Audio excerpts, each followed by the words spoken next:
એટલે આ topic theory રૂપે આપણા માટે થોડુંક ઇમ્પોર્ટન્ટ બની રહે છે.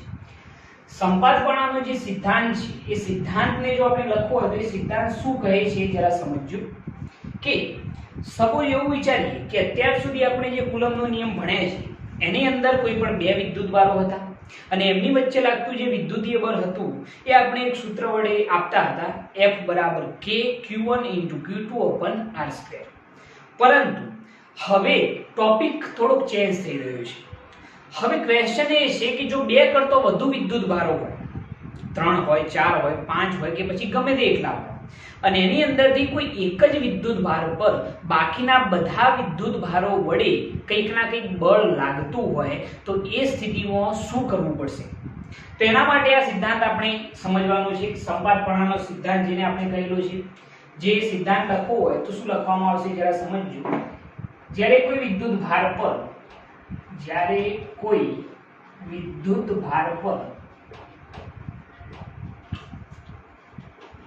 એક કરતો વધુ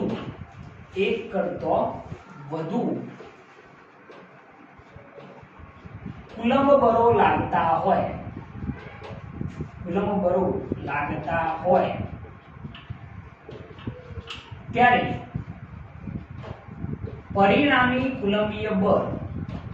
ત્યારે પરિણામી કુલંબીય બળ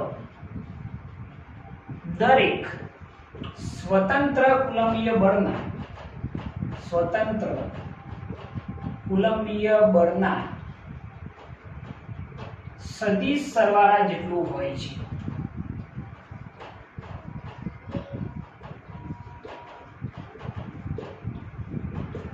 અહીંયા આપણે સિદ્ધાંત શું લખ્યો છે જરા એને એક્ઝેક્ટ સમજજો.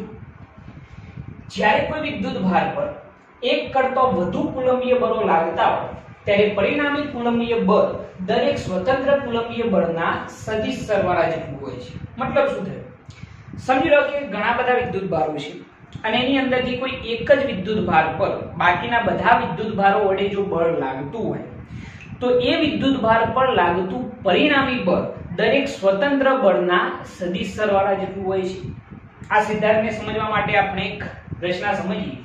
સમજી લો કે હું તમને એમ કહું કે અહીંયા આગળ યામાક્સ પદ્ધતિની અંદર આપણે વિચારીએ છીએ જેનું ઉગમ બિંદુ છે O. સપોઝ આની અંદર આપણે ઘણા બધા વિદ્યુતભારો વિચારી શકીએ છીએ, પરંતુ અહીંયા આપણે માત્ર ઉદાહરણ માટે 3 જ વિદ્યુતભારો વિચારીએ છીએ. સમજી લો કે પ્રથમ વિદ્યુતભાર છે Q1, બીજો વિદ્યુતભાર છે Q2 અને ત્રીજો વિદ્યુતભાર છે Q3. આનાથી વધારે પણ વિચારી શકાય છે, પરંતુ આપણે સરળતા ખાતર 3 જ વિચારીએ છીએ. ઓકે. હવે Q1 નો ઉગમ બિંદુની સાપેક્ષે સ્થાન સદિશ જો બતાવવો હોય તો એને આપણે કહી દઈએ R1 સદિશ. સેમ એ રીતે Q2 નો ઉગમ બિંદુની સાપેક્ષે સ્થાન સદિશ લખવો હોય તો એને કહી દઈએ R2 સદિશ. Q3 નો ઉગમ બિંદુની સાપેક્ષે સ્થાન સદિશ લખવો હોય તો એને કહી દઈએ R3 સદિશ. બરોબર છે?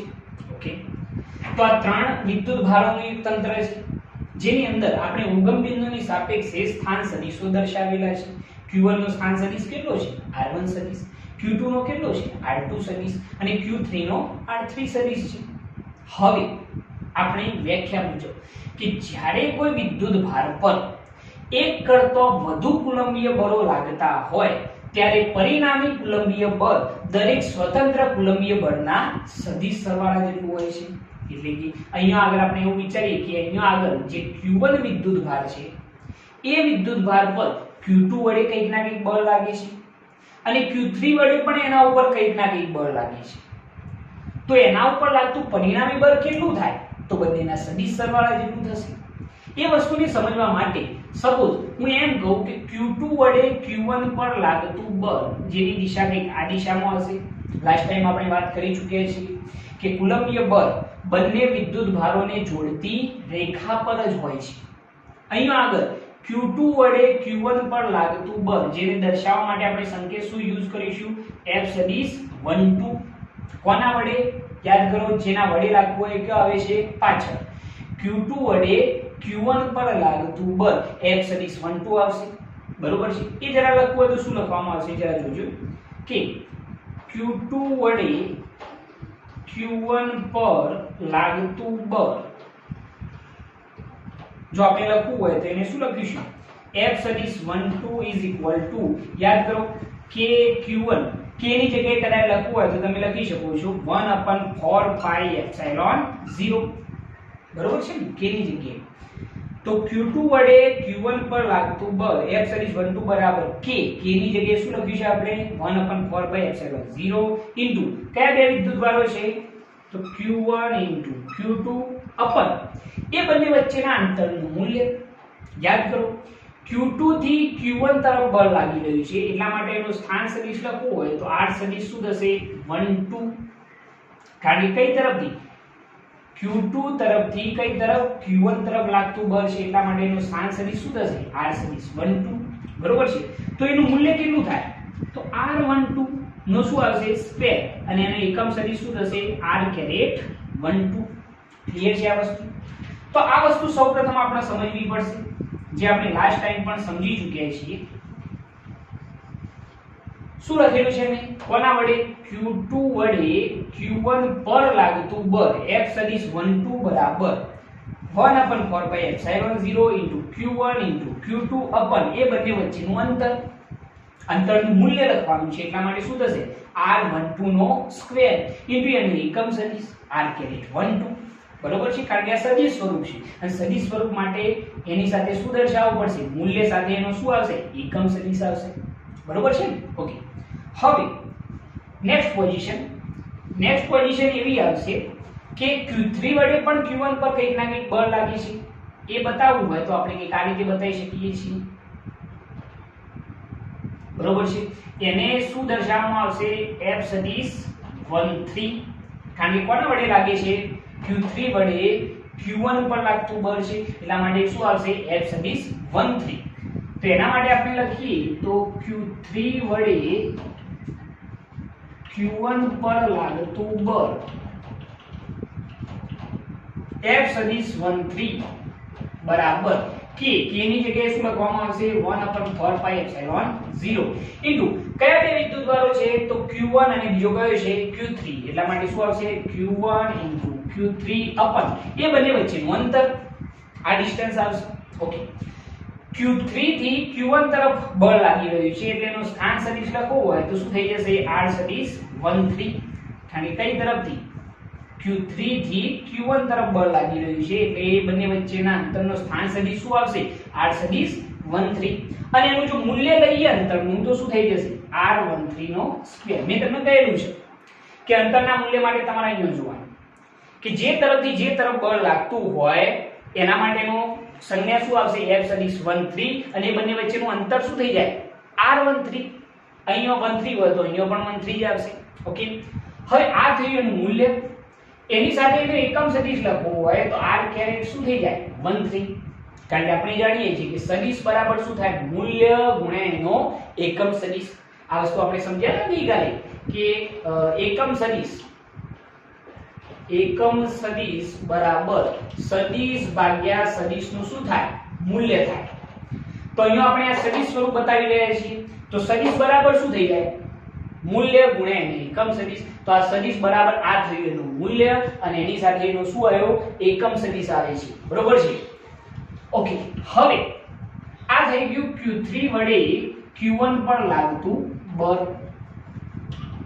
હવે આપણી વ્યાખ્યા મુજબ આપણે જો વિચારીએ તો આપણે શું લખેલું છે કે જ્યારે કોઈ વિદ્યુતભાર પર, એ વિદ્યુતભાર કયો છે? q1, જ્યારે કોઈ વિદ્યુતભાર પર એક કરતા વધુ કુલંબીય બળો લાગતા હોય ત્યારે પરિણામી કુલંબીય બળ દરેક સ્વતંત્ર કુલંબીય બળના સદિશ સરવાળા જેટલું હોય છે. એટલે કે q1 પર લાગતું પરિણામી બળ એ દરેક સ્વતંત્ર કુલંબીય બળના શું હશે? સદિશ સરવાળા જેટલું.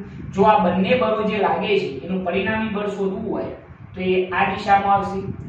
સમાંતર બાજુ ચતુષ્કોણની રીતથી આ રીતે આપણે શોધી શકીએ છીએ. એને નામ પણ આપી દઈએ, સપોઝ એનું નામ આપી દઈએ f1 સદિશ, એની જગ્યાએ તમે f સદિશ પણ કહી શકો છો. ઓકે, તો આ બંને જે બળો લાગે છે q1 પર કેટલા બળો લાગે? બે બળો લાગે. એક લાગ્યું f સદિશ 1 2 અને બીજું કયું લાગ્યું? f સદિશ 1 3, અને બંનેનું પરિણામી બળ કેટલું થયું? f1 સદિશ. તો એ બંનેનો સદિશ સરવાળો આપણે કરવાનો છે એટલે f1 સદિશ બરાબર f સદિશ 1 2 વત્તા f સદિશ 13 આવશે। જો આપણે કિંમત એપ્લાય કરીએ તો f1 સદિશ બરાબર f સદિશ 12 આ રહ્યો, f સદિશ 13 પેલો રહ્યો। હવે બંનેનો આપણે સરવાળો કરવાનો છે। સરવાળો કરીએ તો બંનેમાંથી કોમન શું નીકળે છે? ડાયરેક્ટ હું કોમન લઈ લઉં છું, જરા ધ્યાન રાખજો। શું નીકળશે કોમન? તમે જો બંનેની અંદર એક વસ્તુ કોમન છે, કઈ? 1/4 પાઈ એપ્સિલોન 0 પેલામાં પણ છે, એની સાથે સાથે q1 પણ કોમન છે। જો હું બંનેમાંથી એક કોમન લઈ લઉં તો વધશે શું? q/4 પાઈ એપ્સિલોન 0 કોમન નીકળી ગયા તો કૌંસની અંદર ચલો સોરી q1/4 પાઈ એપ્સિલોન 0 શું નીકળી ગયા? કોમન નીકળી ગયા બંનેમાંથી। તો અહીંયા શું વધ્યું? q2 શું વધશે? r12 નો સ્ક્વેર ઇન્ટુ r કેરેટ 12 એ એટલું જ વધશે ને, કારણ કે q1/4 પાઈ એપ્સિલોન 0 કેવા નીકળ્યા? કોમન નીકળ્યા। તો અહીંયા શું વધ્યું? q2/r12 નો square into r caret 12 plus અહીંયા શું વધશે? q1/4 પાઈ એપ્સિલોન 0 કોમન નીકળી ગયા, શું વધે છે? q3/r13 નો સ્ક્વેર ઇન્ટુ r કેરેટ 13 બરોબર છે? ઓકે, તો આ જે આપણને મળે છે એ આપણું શું છે? ભાઈ પરિણામી બળ છે। q1 પર બાકીના વિદ્યુત ભારો વડે લાગતું પરિણામી બળનું મૂલ્ય છે, જે તમે અહીંયા આગળ જોઈ રહ્યા છો। q1 પર કયા બે વિદ્યુત ભારો વડે બળ લાગે છે? એક q2 વડે બળ લાગે છે, જે આ રહ્યું, અને બીજું q3 વડે પણ q1 પર બળ લાગે છે, જે આ રહ્યું f સદિશ 13 બરોબર છે। મેં આ બંનેનો શું કર્યો છે? સદિશ સરવાળો, તો મને કંઈક આવું મૂલ્ય મળે છે બરોબર છે? ઓકે, એના પછી જો કદાચ અહીંયા આગળ તો આપણે ટોટલ 3 વિદ્યુત ભારોનું તંત્ર વિચારેલું છે, પરંતુ સમજી લો કે n વિદ્યુત ભારો હોય તો શું થાય? કોઈ n વિદ્યુત ભારો હોય અને એની અંદરથી કોઈ એક જ વિદ્યુત ભાર પર બાકીના બધા વિદ્યુત ભારો વડે બળ લાગતું હોય તો એનું સૂત્ર શું બનશે? તો એનું સૂત્ર કંઈક આવું લખી શકાય। સપોઝ આપણે એવું વિચારીએ તો f1 સદિશ બરાબર એની અંદર પણ સેમ જ આવશે, ખાલી શું થશે જરા જોજો। f1 સદિશ બરાબર f સદિશ 12 પ્લસ f સદિશ 13 પ્લસ છેક કેટલા સુધી લખવાનું છે? f સદિશ 1n। ધ્યાન રાખજો, અહીંયા 1 અહીંયા 1 તો અહીંયા પણ શું આવશે? 1 જ આવશે, કારણ કે કોના ઉપર? q1 પર બળ લાગી રહ્યું છે બાકીના બધા વડે, એટલે અહીંયા 1 તો એમના એમ જ રહેશે। પરંતુ હવે કેટલા વિદ્યુત ભારો વિચાર્યા છે? n વિદ્યુત ભારો, તો કેટલા સુધી બળ આવશે? f સદિશ 1n સુધી આવશે। જો કિંમત એપ્લાય કરીએ તો પરિણામી બળ f1 સદિશ બરાબર ચલો f સદિશ 12 શું લખાશે? આ વસ્તુ એમના એમ જ આવશે, તો ફેરફાર શું થશે? જુઓ q1/4 પાઈ એપ્સિલોન 0, કારણ કે એ તો બધામાંથી કોમન નીકળવાનું છે। કૌંસની અંદર અહીંયા શું આવશે? q2/r12 નો square into r caret 12 plus f સદિશ 13 માટે q3/r13 નો square into r caret 13 plus છેક કેટલા સુધી? તો n સુધી। હવે n સુધી હોય તો અહીંયા આગળ શું આવી જશે? કયો વિદ્યુતભાર આવશે? n મો વિદ્યુતભાર, એટલે qn/r1n નો સ્ક્વેર ઇન્ટુ r કેરેટ શું થઈ જશે? 1n બરોબર છે? શું કર્યું છે ધ્યાનથી બરોબર સમજજો કે અહીંયા આગળ જો n વિદ્યુત ભારો હોય, આ કન્ડિશન ક્યારે? કે જ્યારે n વિદ્યુત ભારો હોય, અહીંયા આપણે લખી કાઢીએ કે જો n વિદ્યુત ભારો હોય, n વિદ્યુત ભારોનું તંત્ર હોય, તો એ કન્ડિશનની અંદર કોઈ એક જ વિદ્યુત ભાર પર લાગતું પરિણામી બળ f1 સદિશ બરાબર શું થઈ જાય? f12 સદિશ વત્તા f13 સદિશ વત્તા n છેક કેટલા સુધી? f સદિશ 1n સુધી આવશે। તો એની અંદર ફેરફાર બીજો કંઈ નહીં થાય, એની અંદર પણ કન્ડિશન આના જ રહેશે। કોમન શું નીકળશે બધામાંથી? n સુધી q1/4 પાઈ એપ્સિલોન 0 કૌંસની અંદર અહીંયા જો આ બંનેના તો લખેલા છે, તો q2/r12 નો સ્ક્વેર ઇન્ટુ r કેરેટ 12 વત્તા q3/r13 નો square into r caret 13 plus છેક કેટલા સુધી? qn સુધી। તો શું થઈ જાય? qn/r1n નો square into r caret 1n બરોબર છે? આને જો આપણે સાર્વત્રિક રૂપે લખવું હોય, કારણ કે આખું કન્ટેન્ટ બહુ મોટું થઈ જાય છે, આખું સૂત્ર બહુ મોટું થઈ જાય છે, તો એને શોર્ટમાં લખવા માટે પરિણામી બળ f1 સદિશ બરાબર જે કોમન નીકળી છે તો એમના q1/4 પાઈ એપ્સિલોન 0 હવે અહીંયા જે સરવાળો બતાવેલો છે એ જરા તમે એક્ઝેક્ટ સમજો. સરવાળાને આપણે ખ્યાલ છે, આપણને સિગ્મા વડે બતાવી શકાય. સરવાળો કેટલાથી કેટલા વિદ્યુત ભારનો છે તમે ધ્યાનથી જુઓ. Q2 થી લઈ Q2 Q3 Q4 Q5 n કેટલા સુધી છે? Qn સુધી છે. તો સિગ્મા I બરાબર 1 થી કેટલા સુધીના વિદ્યુત ભારો? n સુધીના વિદ્યુત ભારો છે જે તમે જુઓ છો કેટલા સુધીનો સરવાળો છે ઇન્ટુ અહીંયા આગળ આપણે સંકેત લખીશું qi. qi નો મતલબ શું થાય? I ની જગ્યાએ આપણે કેટલા સુધીનો સરવાળો કરવાનો છે? I બરાબર 2 થી I બરાબર કેટલાથી? 2 થી n સુધીનો સરવાળો છે. દેખાય છે ને? સરવાળો કેટલી શરૂઆત થાય છે? I બરાબર 2 થી n સુધીના વિદ્યુત ભારોનો સરવાળો છે ઇન્ટુ qi. I ની જગ્યાએ આપણે 2 3 4 5 n સુધી લખવાના છે. अपन છેદમાં r1 તો જુઓ તમે દરેકની અંદર કોમન છે એટલે 1 તો આવશે, પરંતુ અહીંયા જુઓ તમે કે અહીંનો આંકડો ક્યાંથી શરૂ થાય છે? 2 3 4 5 એમ કેટલા સુધી છે? n સુધી. એટલે અહીંયા શું આવશે? I, કારણ કે I બરાબર શું લખ્યું છે આપણે? 2 થી કેટલા સુધી? n સુધીનો સરવાળો. તો r1i નો square into r caret 1i. અહીંયા પણ જુઓ 1 દરેકમાં કોમન છે એટલે એમને એમ રહ્યો, અને પાછળનો આંકડો કેટલે શરૂ થાય છે? 2 થી લઈને છે અનંત સુધી એટલે અહીંનો I થઈ જશે. તો આ જે એનું સ્વરૂપ છે એને કહેવામાં આવે છે સંપાતપણાના સિદ્ધાંતનું સાર્વત્રિક સ્વરૂપ. બરોબર છે? તો આ જે આપણે સરવાળો બતાવેલો છે એને શું કહેવાય છે? સંપાતપણાનો સિદ્ધાંત. બરોબર છે? ઓલ ઓવર આખો ટોપિક જે છે સિમ્પલ છે, સરળતાથી તમને ખ્યાલ આવે એવો છે, પરંતુ એના માટે એની પહેલા વ્યાખ્યા જરૂરી છે. વ્યાખ્યા શું લખી છે જરા ધ્યાનથી જોજો કે જ્યારે કોઈ વિદ્યુત ભાર પર એક કરતો વધુ કુલંબીય બળો લાગતા હોય ત્યારે પરિણામી કુલંબીય બળ દરેક સ્વતંત્ર કુલંબીય બળના સદિશ સરવાળા જેટલું હોય છે. બરોબર છે? તો આ વિદ્યુત ભાર પર આના વડે પણ બળ લાગે છે, આના વડે પણ બળ લાગે છે. તમે બંને બળો લખેલા છે. Q2 વડે Q1 પર લાગતું બળ, એના પછી Q3 વડે Q1 પર લાગતું બળ, બંને બળો મેં લખેલા છે. અને પછી બંનેનો શું કરેલો છે? સદિશ સરવાળો, જે અહીંયા આગળ મેં દર્શાવેલો છે. જે કોમન નીકળતું હોય એને ખાલી તમારે શું કરવાનું છે? કોમન બહાર કાઢી લેવાનું છે, બીજો કોઈ ફેરફાર નથી. એના પછી આ પ્રોસિજર જે મેં બતાવેલી છે એ કોના માટે છે? કે જો તંત્રની અંદર n વિદ્યુત ભારો રહેલા હોય તો એ કન્ડિશનમાં શું કરવું? દરેક વખત એવું જરૂરી નહીં કે 3 જ વિદ્યુત ભારો હોય. જો n વિદ્યુત ભારો હોય તો કોઈ ફેરફાર નહીં, ખાલી શું કરવાનું છે? જુઓ, પરિણામી બળ F1 સદિશ બરાબર F સદિશ 12 + F સદિશ 13 + m છે કેટલા સુધી? F સદિશ 1n. n સુધીના વિદ્યુત ભારો આવી જશે. તો એની અંદર કોમન તો એના જ વસ્તુ નહીં કરવાની છે.